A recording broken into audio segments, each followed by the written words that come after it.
No se preocupe. Bueno, como decíamos hoy, voy a borrar mi... Bueno, yo estaba muy entusiasmada de que pudiera terminar el videíto. Esperen que voy a admitir a las compañeras.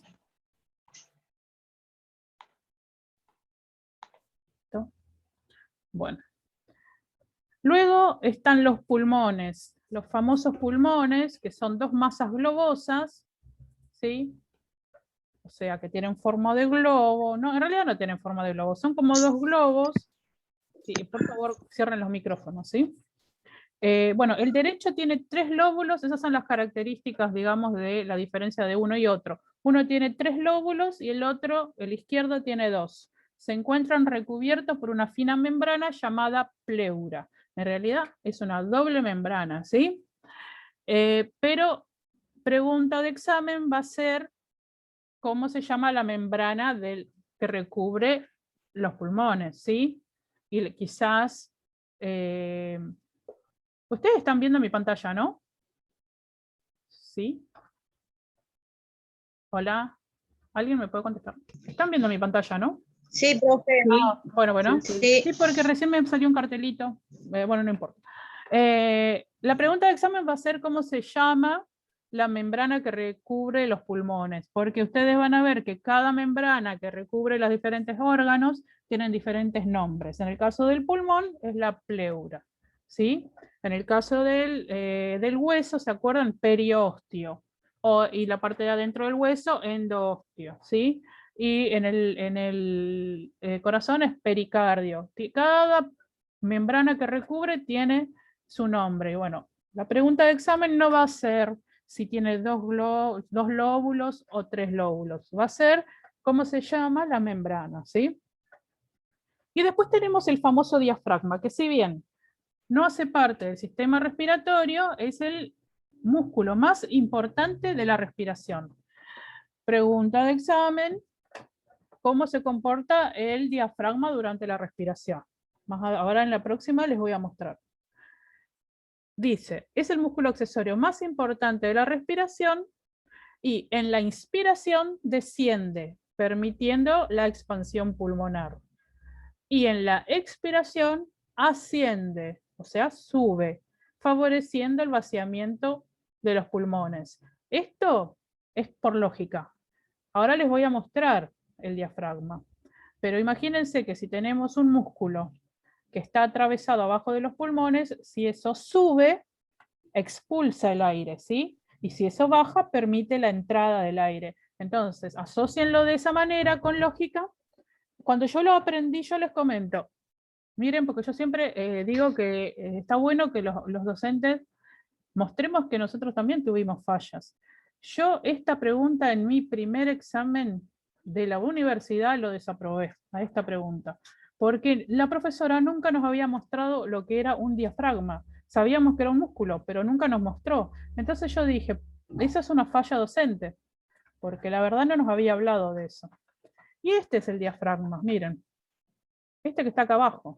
Bueno, esta es una imagen general de lo que es el sistema respiratorio, de todo lo que les estuve explicando, ¿no? Pero al ser un músculo que los pulmones están apoyados sobre el diafragma, cuando este sube, expulsa el aire, y cuando el diafragma baja, es la inspiración y permite la entrada del aire. ¿Vieron acá que tiene 3 lóbulos de un lado, y de este lado tiene 2, uno más pequeño y uno más grande? ¿Sí? Y están todas las... este creo que está en el PDF, así que después cuando lo vean, así tienen más tiempo, lo ven con detenimiento, ¿sí? Aparte, esta es una de las tareas, así que no me detengo acá porque lo van a ver. Y ahora acá van a ver el funcionamiento del diafragma. Acá no hay mucho para hablar, es para que lo vean. Así es como funciona la respiración. ¿Ven? Ahí están los pulmones y el diafragma, ¿ven cómo sube y baja? Miren. Para mí es muy interesante este video. Ascenso y descenso durante la respiración. Fíjense, cuando sube, expulsa el aire. Y cuando baja, y ahora va a mostrar mejor, expansión de los músculos abdominales durante la inhalación. Bueno, eso ya no es lo que yo quisiera que sepan. Va más allá por ahora.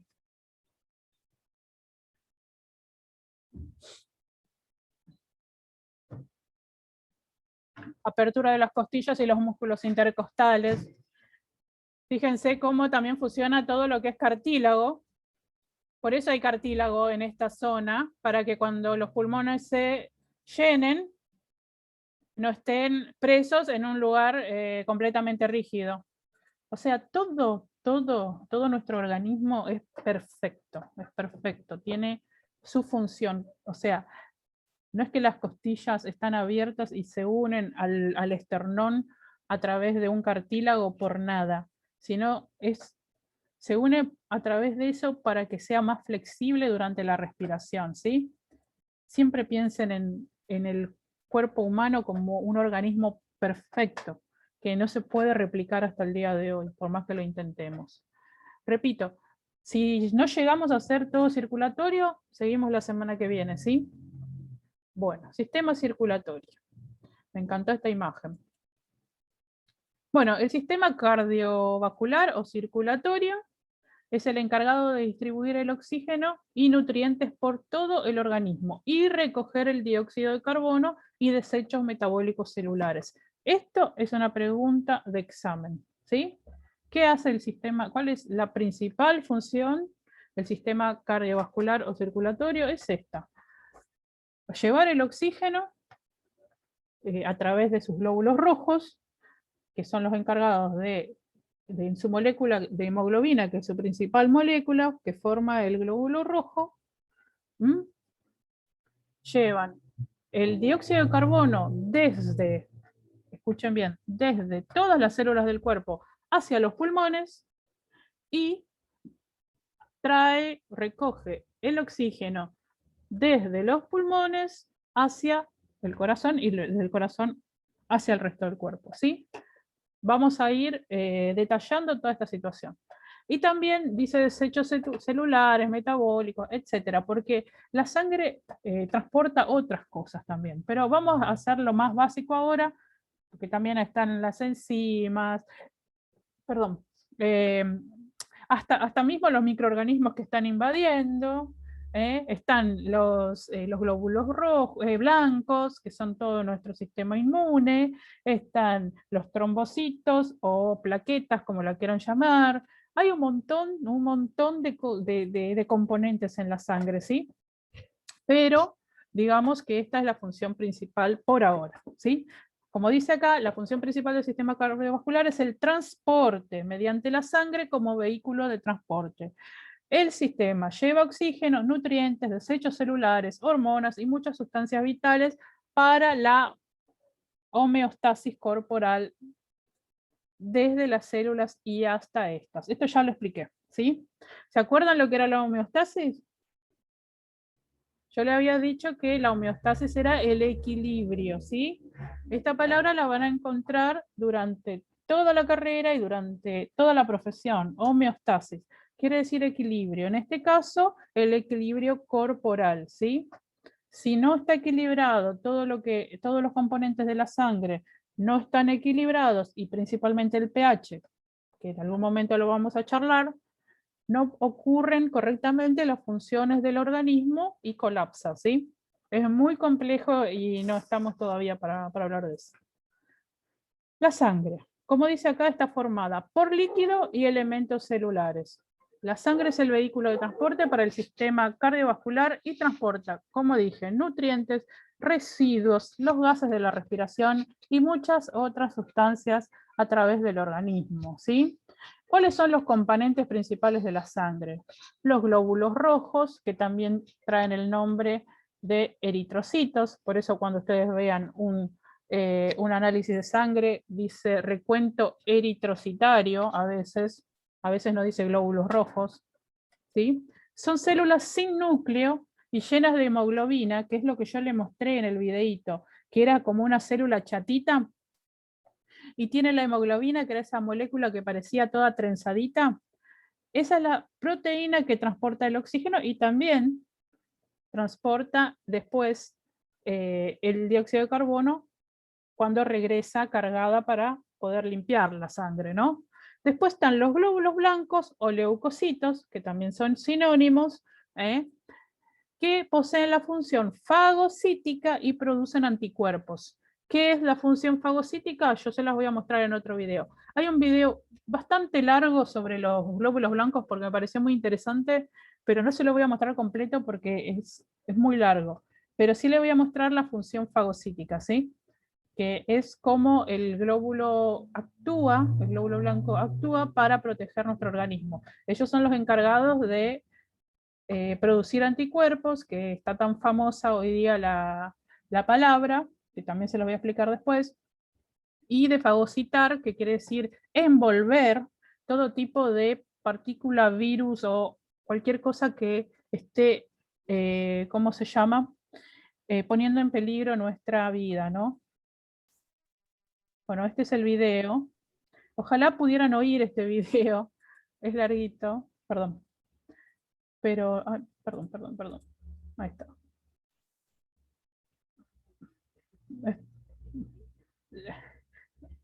Esto no quiero que vean todo esto. Ahí están. Eso es una especie, pero esto es para que lo vean, no es para que lo memoricen.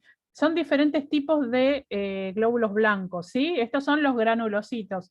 O sea, hay diferentes tipos. Todos tienen una función para, ¿cómo se llama? Para proteger el organismo. Estos granulocitos sirven para digerir los diferentes tipos de bacterias, virus, etc. Este es uno real. Miren lo que ocurre con los patógenos. Fíjense, estos son los patógenos.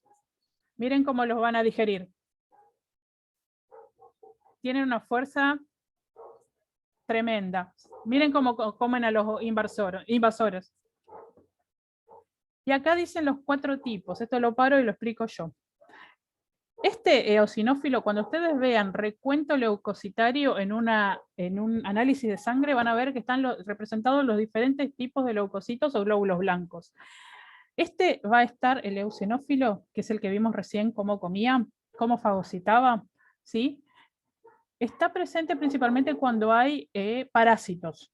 No quiere decir que no va a estar aumentado en otro momento. Perdonen, el perro de mi vecina está ladrando como si tuviera hambre. El neutrófilo es el más común, es el caballito de batalla, es el que primero va a aparecer cuando hay una infección en el cuerpo, ¿sí? O sea, es la respuesta primaria, se le dice la respuesta primaria. No importa qué esté invadiendo, van a ser los primeros que van a ir a la batalla, ¿sí? Después ya hay una respuesta más específica.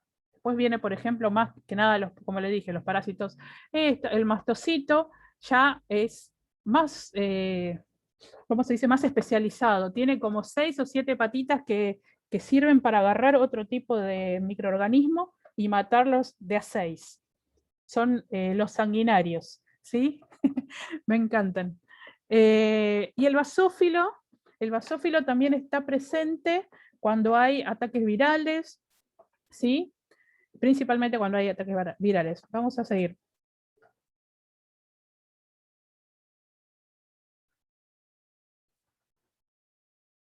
Ahí está. Como, miren, ahí están diciendo también que también pueden actuar contra hongos y, bueno, ahí decía bacterias, hongos, y también, ¿cómo se llama? Los parásitos.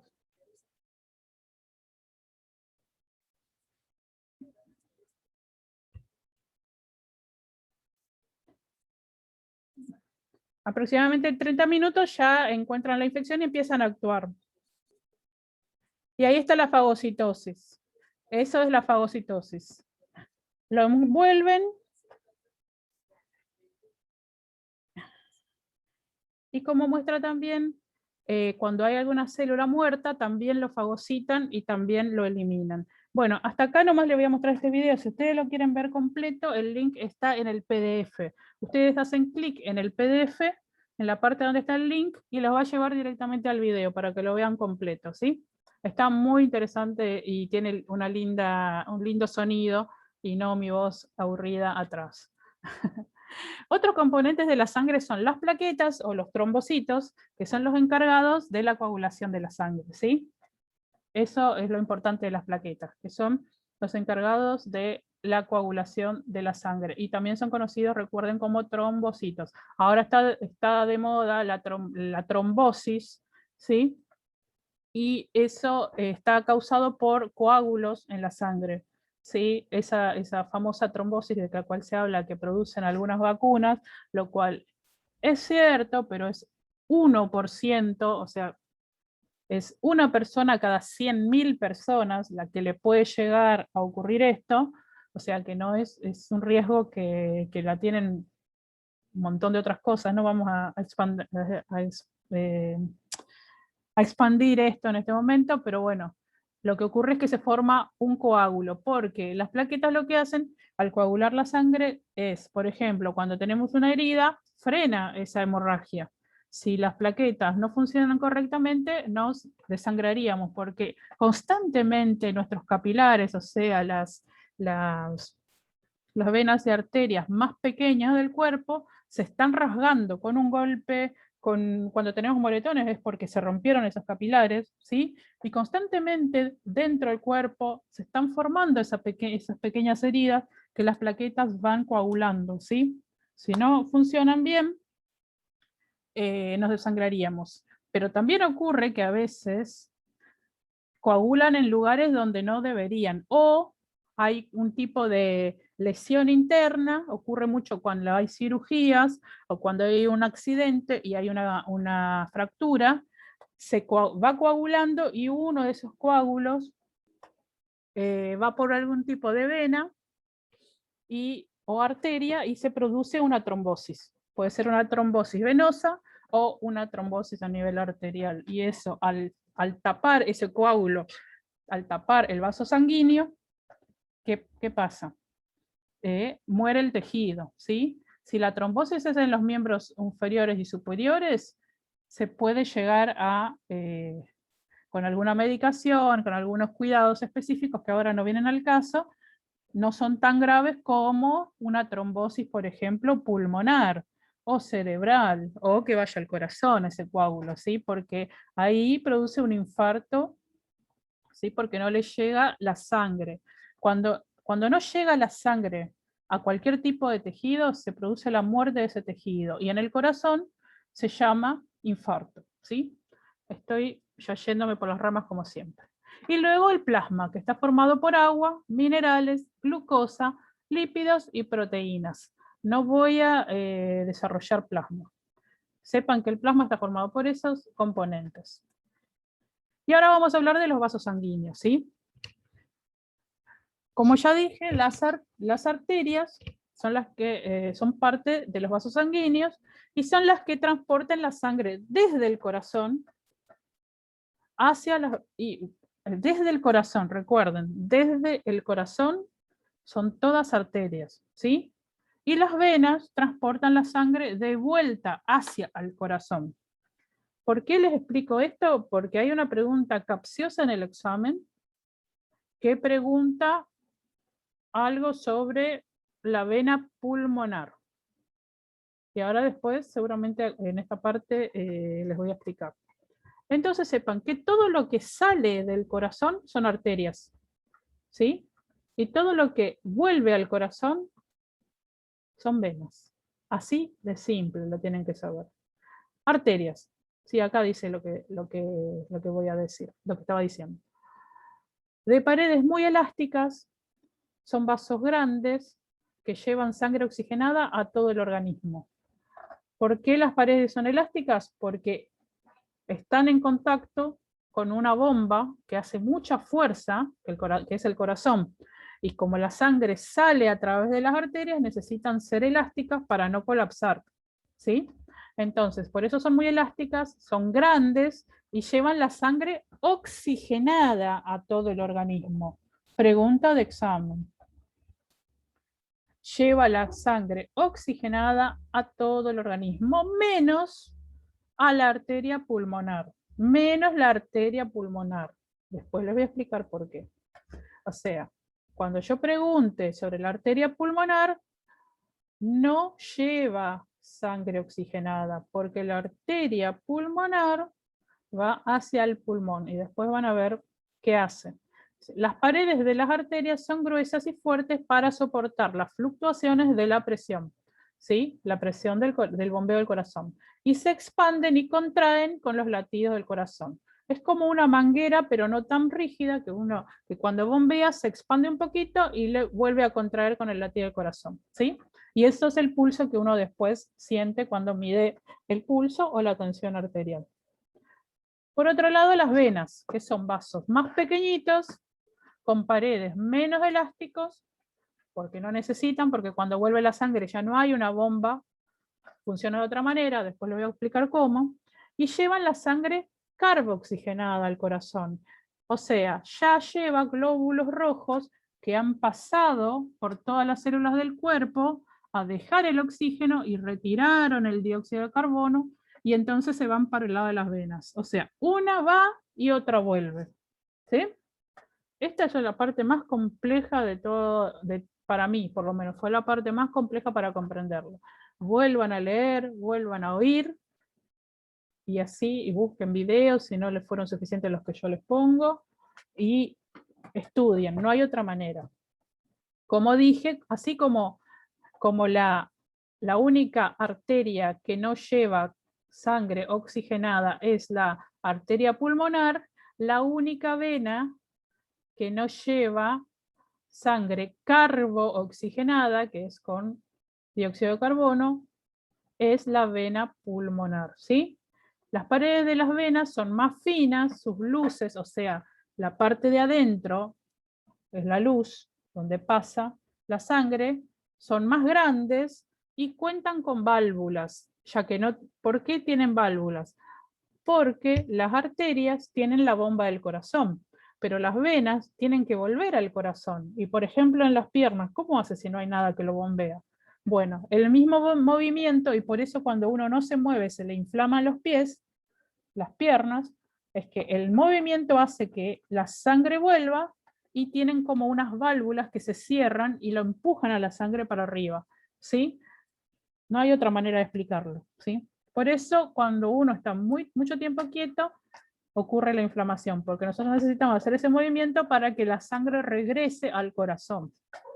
Bueno, por eso tiene carácter de baja presión, no podemos sentir el latido en una vena. Cuando veamos pulso y tensión arterial se van a dar cuenta que uno las mide en las arterias, no en las venas, ¿sí? Y después están los capilares, que son los más pequeños, son los vasos sanguíneos más pequeños, ¿sí? Al final de los capilares se unen una arteriola, digamos, o sea, los capilares más pequeños de arterias, y las venas más pequeñas también se unen, y ahí es donde se realiza el intercambio gaseoso a nivel alveolar, ¿sí? ¿Se acuerdan que hablábamos de ese intercambio? Bueno, que yo le mostré en el video, que mostraba una parte roja y una parte azul. Bueno, es porque ahí ocurre el intercambio gaseoso. Ahora vamos a ver el corazón. ¿Cómo es el corazón? ¿Cómo es la anatomía del corazón? La ubicación y el tamaño. Bueno, el corazón tiene aproximadamente el tamaño del puño de la persona, por eso si queremos saber el tamaño del corazón de una persona, le decimos que ponga su puño sobre el pecho aproximadamente, sobre el quinto espacio de la costilla, aproximadamente. Está lleno de orificios, o sea, es como hueco, y tiene forma de cono. Pesa aproximadamente 454 gramos. El de mi ex creo que pesaba 100 gramos más o menos, como el ex de ustedes. Bueno, está encajado en el mediastino inferior, la cavidad medial del tórax. Entonces, ese corazón está flanqueado por los pulmones, o sea que hay un pulmón de cada lado. Quiero que ustedes recuerden que esta es la ubicación, ¿sí? Cuando yo le pregunte la ubicación, van a colocar mediastino inferior, la cavidad medial del tórax, flanqueado por los pulmones. El ápice, y esto yo quiero que lo sepan, porque cuando vayamos a medir la tensión arterial les voy a hablar del ápice, ¿sí? Es la puntita del corazón, ¿sí? Es la puntita de abajo del corazón. Y está dirigido hacia la cadera izquierda y descansa en el diafragma aproximadamente al nivel del quinto espacio intercostal. Esto no lo sepan de memoria por ahora, porque cuando terminemos y hagamos el examen sobre esto, después van a aprender esto con mayor detalle cuando lleguen a tensión arterial. Ah, justo acá dice, aquí es exactamente donde uno colocaría el estetoscopio para contar la frecuencia cardíaca del pulso apical. El pulso apical, y eso va a ir todo para el segundo examen, no se preocupen. Ahora vamos a las aurículas y los ventrículos. Y acá es donde todo el mundo se hace la ensalada de su vida. Las aurículas son las dos que están arriba, o sea, las superiores. Son las principales cámaras que reciben la sangre, ¿sí? Como norma no son importantes para el bombeo del corazón. ¿Por qué? Porque son las que reciben, no las que bombean, ¿sí? La sangre fluye hacia las aurículas con muy poca presión, porque vienen con las venas que no, ¿sí? Justamente dice, desde las venas del organismo. Las venas, recuerden que no tienen el bombeo, son las válvulas nada más.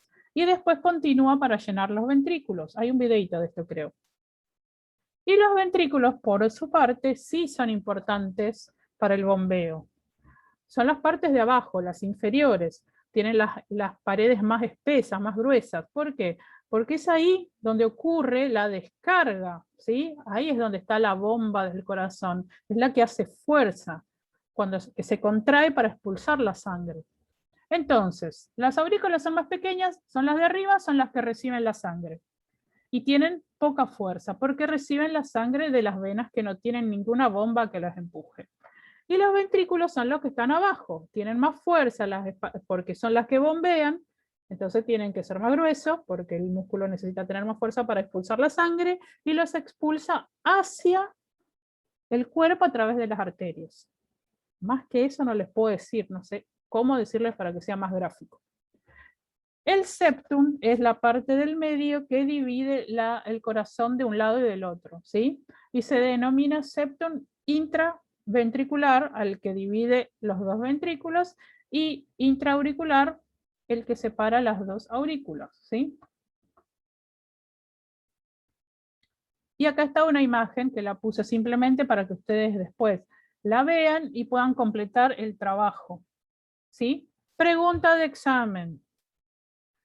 ¿Desde dónde sale la aorta? ¿Desde dónde sale la aorta? Y todo el mundo me pone desde la aurícula izquierda. Y no, es desde el ventrículo izquierdo. Porque por la aurícula entra la sangre y sale por la aorta, ¿sí? Fíjense que acá está la válvula semilunar aórtica y entra hacia la aorta y va expulsando la sangre hacia el organismo, ¿sí? Entonces, esta imagen va a estar en su parcial, pero no van a estar estas cosas. Y yo les voy a preguntar eso. Recuérdenlo, ¿sí? Del ventrículo izquierdo sale la aorta. Y ahora vamos a explicar esto que es muy importante para tomar los signos vitales, principalmente la tensión arterial, y es la sístole y la diástole. Como dice ahí, aunque se trata de un solo órgano, el corazón funciona como una bomba doble. O sea, el corazón derecho es la bomba que va hacia el pulmón, o sea, la bomba pulmonar del corazón, ¿sí? Del corazón derecho a los pulmones y de ahí al corazón izquierdo. Después les voy a mostrar el video. Y el lado del corazón izquierdo es la bomba sistémica, o sea, que va hacia los sistemas. Es la que va desde el corazón izquierdo a los tejidos corporales y de ahí vuelve al corazón derecho. Vamos a explicar esto. Después hay imágenes. Si se corta, vamos a ver cómo estamos de tiempo y volvemos, o si no, seguimos la semana que viene, porque si no es mucha cantidad, ¿sí? Como dice acá, sístole y diástole, ¿no? La sístole se denomina, ¿no?, a la contracción del corazón, ya sea de una aurícula o de un ventrículo, para expulsar la sangre hacia los tejidos. Es lo que nosotros llamamos el primer latido, ¿sí? El primer latido es la sístole. Y la diástole es la relajación del corazón. para que reciba esa sangre que viene de los tejidos, o sea, se afloja, ya sea del aurículo o el ventrículo. La sístole, repito, es la contracción y la diástole es la relajación. Por ahora es eso lo que tienen que saber. ¿Sí? El corazón debe latir más de 100.000 veces al día. A ver, vamos a ver el videito.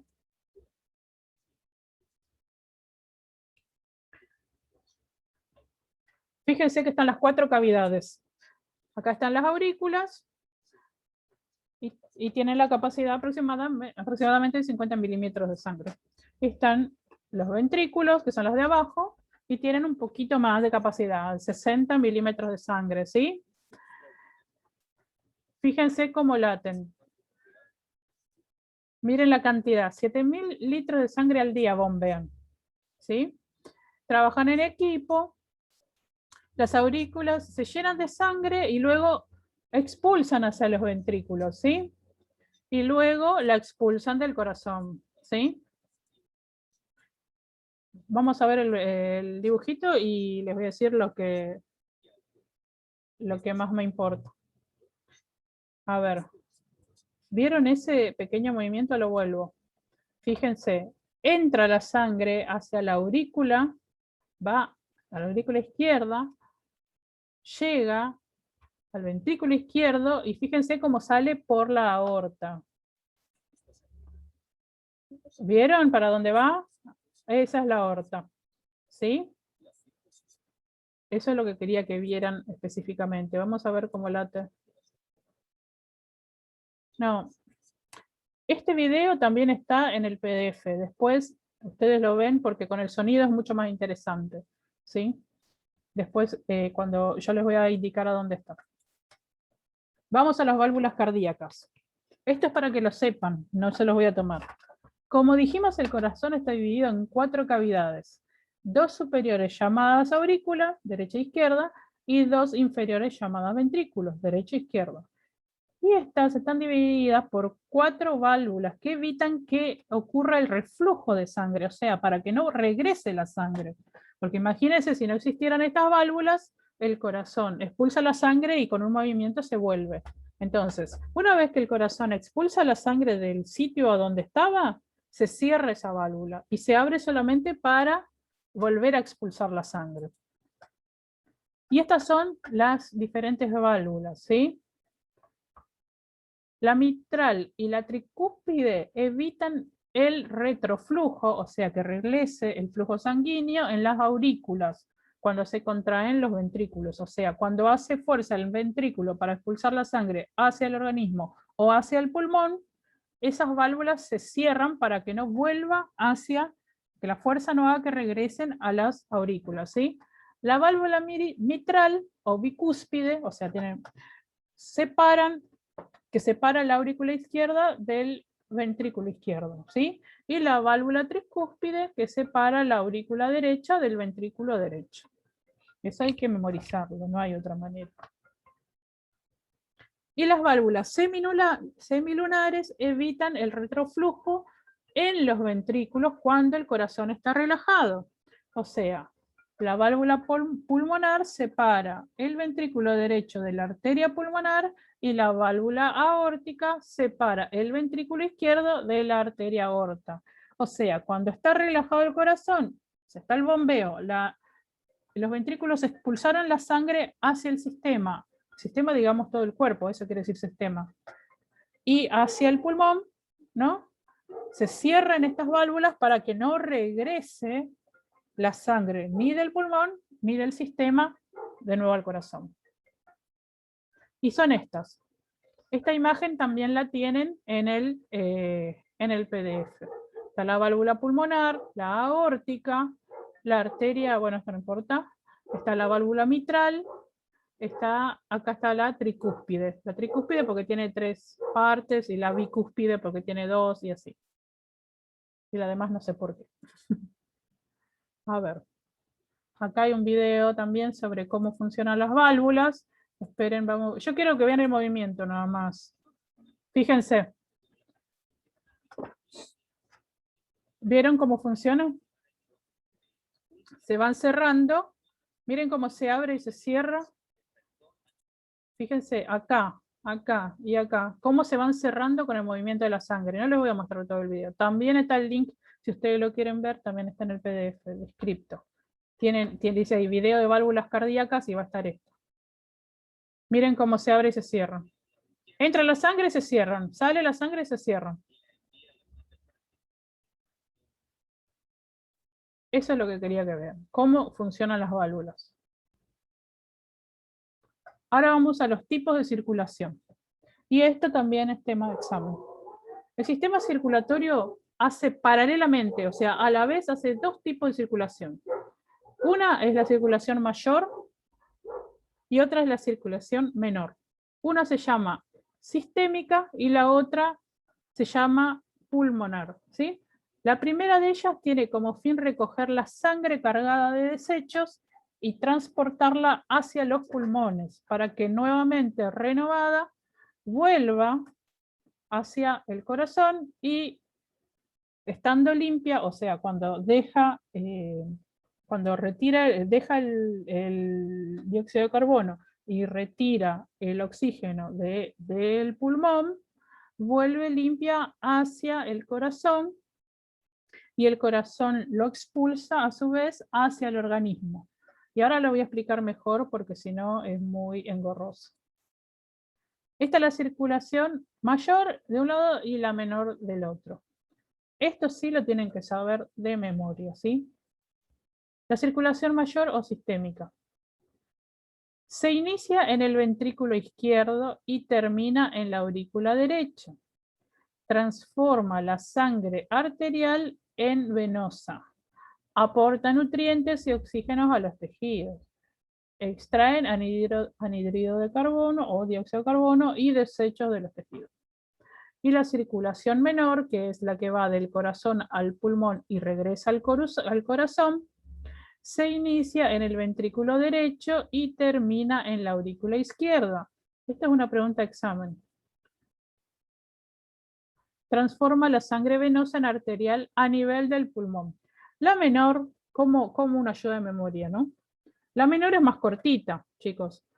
Si tiene que ir simplemente al pulmón, es la menor. Va desde el corazón hasta el pulmón y vuelve al corazón, ¿sí? Y la mayor o sistémica es porque va hacia todo el sistema. Piensen con lógica que es mayor porque es más larga, o sea, va para todos lados del cuerpo. Y va desde el corazón, cuerpo al corazón. Ahí parece fácil, ¿sí? Lo que van a tener que saber de memoria es esto, dónde se inicia y dónde termina. Eso lo van a tener que aprender de memoria, ¿sí? Y acá está, tengo un minuto para explicarlo. Fíjense, ¿a qué me refería? A ver, volvemos. Acá dice que se inicia en el ventrículo izquierdo y termina en la aurícula derecha, la sistémica, ¿no? Este es el ventrículo izquierdo. O sea, llegó la sangre, ¿sí?, del pulmón. Esta es la mayor, ¿no? Llegó la sangre limpia desde el pulmón acá al ventrículo. Esta lo expulsa a través de la aorta hacia el sistema. Llega al cuerpo, ¿sí? El cuerpo absorbe el oxígeno y expulsa el dióxido de carbono y vuelve a través de las venas hacia la aurícula derecha, ¿sí? Ahí terminó la sistémica. Y entonces, al llegar a la aurícula, al ventrículo, acá abajo, derecho, empieza la circulación menor, que es la carga oxigenada que trajo de todo el cuerpo, la expulsa hacia